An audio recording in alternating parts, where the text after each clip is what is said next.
नमस्कार बंधुओं, जैसा कि मुझे अच्छे से याद है कि आज से कुछ समय पूर्व भी हमसे पहले कुछ लोग कहा करते थे कि रामलला हम आएंगे, मंदिर भव्य बनाएंगे, पर तारीख नहीं बताएंगे। उन लोगों को पता होना चाहिए कि अब तारीख भी बता दी गई। 22 जनवरी को भगवान राम की प्राण प्रतिष्ठा अयोध्या में होने जा रही है। उनके मुंह पर एक करारा तमाचा दिया है कि रामलला हम आएंगे, मंदिर भी भव्य बना रहे हैं और तारीख भी बता दी। लेकिन असल में यह मात्र एक तारीख नहीं थी। तारीख 22 जनवरी हमने बता दी। क्या वाकई में 22 जनवरी ही तारीख थी? तारीख 22 जनवरी नहीं थी। राम मंदिर कोई एक इमारत का ढांचा नहीं है, कोई एक इमारत नहीं है। राम मंदिर ये भारत के विकास की इमारत है। हमें पता है 1500 के आसपास में राम मंदिर को तोड़ा गया। उसके बाद हमारे ऊपर मुगलों ने भी शासन किया, हमारे ऊपर अंग्रेजों की भी हुकूमत रही। भारत की संस्कृति को तोड़ मरोड़ कर रख दिया गया।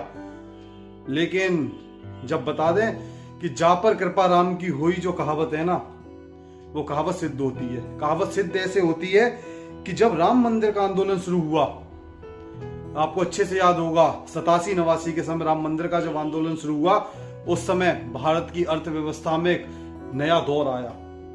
भारत की अर्थव्यवस्था में उथल पुथल हुई जब 92 में बाबरी मस्जिद विध्वंस हुआ, बाबरी मस्जिद का ढांचा गिरा। उस समय एक और चीज हुई थी, उस समय हुई थी नेहरूवियन मॉडल भी ध्वस्त हो गया था। नेहरूवियन मॉडल उस समय ध्वस्त हुआ जिस समय के राम मंदिर का आंदोलन शुरू हुआ। यह कोई मात्र संयोग नहीं है। अगला 2003-04 में आपको याद होगा, 2003-04 का दौर ऐसा था जब Bharat current account surplus country बना था। भारत फास्टेस्ट ग्रोइंग अर्थव्यवस्था में आने लगा था। और ये वही दौर है मित्रों, जब अयोध्या के अंदर 70 खंबे निकले थे। 70 वही खंबे थे जो सिद्ध करते हैं कि रामलला यहीं पर विराजमान थे। यह दौर है 2003 और 4 का। यह कोई मात्र संयोग नहीं है। उसके बाद फिर आइए आप 2019 में।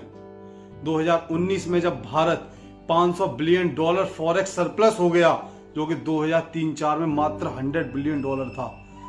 भारत कोरोना की वैक्सीन आत्मनिर्भर अपने दम पर बनाने लगा। यह कोई मात्र संयोग नहीं है। यह सब जा पर कृपा राम की हुई। 2019 में भारत का नया अध्याय लिखा जाने लगा। भारत की विश्व में ख्याति होने लगी। नरेंद्र मोदी जी के नेतृत्व में भारत को विश्व में एक पटल पर अलग स्थान मिलने लगा। G20 समिट में भारत उभरता हुआ देश, वसुदेव कुटुंबकम की भावना रखते हुए G20 सम्मेलन का आयोजन किया, जहां पर पूरे विश्व को भारत की संस्कृति से परिचित कराया। यह नया दौर प्रारंभ हुआ। और आज जब 2024 में जब जनवरी में राम मंदिर बनने जा रहा है, तो मैं आपको बता दूं, ये भारत आज के समय इस विश्व की 5वीं सबसे बड़ी अर्थव्यवस्था है, 4थी सबसे बड़ा स्टॉक एक्सचेंज है, 3रे नंबर का सबसे बड़ा ऑटोमोबाइल मैन्युफैक्चरर है, और 2रे नंबर का मोबाइल मैन्युफैक्चरर है, और नंबर 1 इंफ्रास्ट्रक्चर इन्वेस्टर है। चांद के पहले कोने पर पहुंचने वाला देश भारत बना, अछूते कोने पर पहुंचने वाला देश भारत बना, 4 करोड़ गरीब लोगों को आवास देने वाला देश भारत पहला बना, और G20 पे बढ़ते हुए देशों में हम आगे चले जा रहे हैं। ये कोई एक मात्र संयोग नहीं है। ये भारत की नई गाथा है जो सिद्ध करती है कि भगवान राम का मंदिर भारत के विकास का मंदिर बन रहा है, भारत के विकास का पथ आगे बढ़ रहा है। जय हिंद, जय भारत।